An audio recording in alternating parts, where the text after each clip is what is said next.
സക്കറിയ 13 അധ്യായം 1 മുതൽ 9 വരെയുള്ള തിരുവചനങ്ങൾ. വിഗ്രഹാരാധകരും വ്യാജ പ്രവാചകന്മാരും. പാപത്തിൽ നിന്നും അശുദ്ധിയിൽ നിന്നും ദാവീദ് ഭവനത്തെയും ജെറുസലേം നിവാസികളെയും കഴുകി വിശുദ്ധീകരിക്കാൻ അന്ന് ഒരു ഉറവ പൊട്ടിപ്പുറപ്പെടും.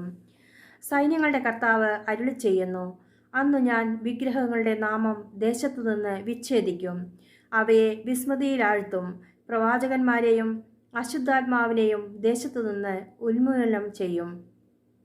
ഇനി ആരെങ്കിലും പ്രവാചകനായി പ്രത്യക്ഷപ്പെട്ടാൽ അവന് ജന്മം നൽകിയ മാതാപിതാക്കൾ അവനോട് കർത്താവിൻ്റെ നാമത്തിൽ വ്യാജം സംസാരിക്കുന്നതിനാൽ നീ ജീവിച്ചുകൂടാ എന്ന് പറഞ്ഞ് അവൻ പ്രവചിച്ചു കൊണ്ടിരിക്കുമ്പോൾ തന്നെ അവനെ കുത്തിപ്പിളർക്കും. അന്ന് പ്രവചിക്കുന്ന ഓരോ പ്രവാചകനും തൻ്റെ ദർശനത്തെക്കുറിച്ച് ലജ്ജിക്കും. അതുകൊണ്ട് അവർ വഞ്ചിക്കാനായി രോമക്കുപ്പായം ധരിക്കുകയില്ല. അവൻ പറയും, ഞാൻ പ്രവാചകനല്ല, കൃഷിക്കാരനാണ്. ചെറുപ്പം മുതലേ ഭൂമിയാണ് എൻ്റെ സ്വത്ത്. നിന്റെ മുതുകിൽ കാണുന്ന ഈ മുറിവുകൾ എന്ത് എന്ന് ആരെങ്കിലും ചോദിച്ചാൽ അവൻ പറയും, സുഹൃത്തുക്കളുടെ വീട്ടിൽ വെച്ച് എനിക്കേറ്റ മുറിവുകളാണ്.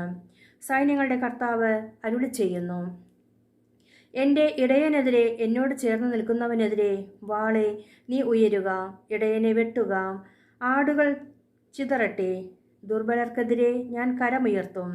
കർത്താവ് അരുളി ചെയ്യുന്നു, ദേശവാസികൾ 2/3 ഭാഗം നശിപ്പിക്കപ്പെടും, 1/3 ഭാഗം ശേഷിക്കും.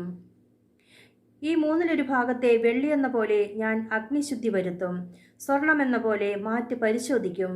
അവർ എൻ്റെ നാമം വിളിച്ചപേക്ഷിക്കും, ഞാൻ അവർക്ക് ഉത്തരമരുളും.